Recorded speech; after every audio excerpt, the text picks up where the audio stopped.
યુવાનો માટે cricket batting app એ drugs કરતાં પણ વધારે ખરાબ છે.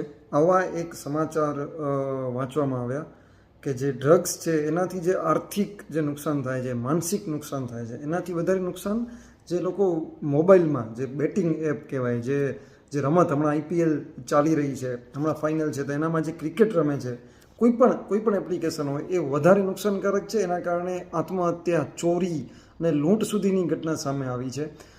એક્સપર્ટનું એમ કહેવું છે કે એ ગેમમાં સૌથી પહેલાં યુવાનોને જીતાડવામાં આવે એવો પ્રોગ્રામ સેટ કરવામાં આવે કે પહેલાં જીતે શરૂઆતમાં, એટલે ડોપામાઇન થાય, એટલે કે એને રસ જળવાય અને પછી એમાં હારતા જાય છે. ભારતમાં આવી બેટિંગ એપ ગેરકાયદેસર છે, પણ એટલે શું કરવામાં આવે છે કે એના સર્વર વિદેશમાં રાખવામાં આવે છે, કાયદાની છટકબારી લેવામાં આવે છે. અને ફેન્ટસી એપની છૂટ છે, એટલે ફેન્ટસી એપ અને બેટિંગ એપ વચ્ચે બહુ પાતળી ભેદરેખા છે અને એના કારણે એ લોકો ફસાતા નથી એપ્લિકેશન બનાવનારા. અને એ એપ જોરશોરથી દેશમાં ચાલે છે ને એના કારણે યુવાનો લાખો રૂપિયા ગુમાવે છે. આપણે સાંભળ્યું જ હશે કે ગેમમાં ઘણા યુવાનો ઉપર દેવું થઈ ગયું અને તેઓ સતત ગેમ રમતા હોય. એટલે તમે આવી કોઈ બેટિંગ એપનો ઉપયોગ કરો છો કે તમારા કોઈ મિત્રો કરે છે અને તમને આવો કોઈ અનુભવ થયો છે? આ સાચું છે કે એની કારણે લોકો ઘણા બધા નુકસાન થાય છે માનસિક અને આર્થિક? તો ખાસ કોમેન્ટમાં જણાવજો.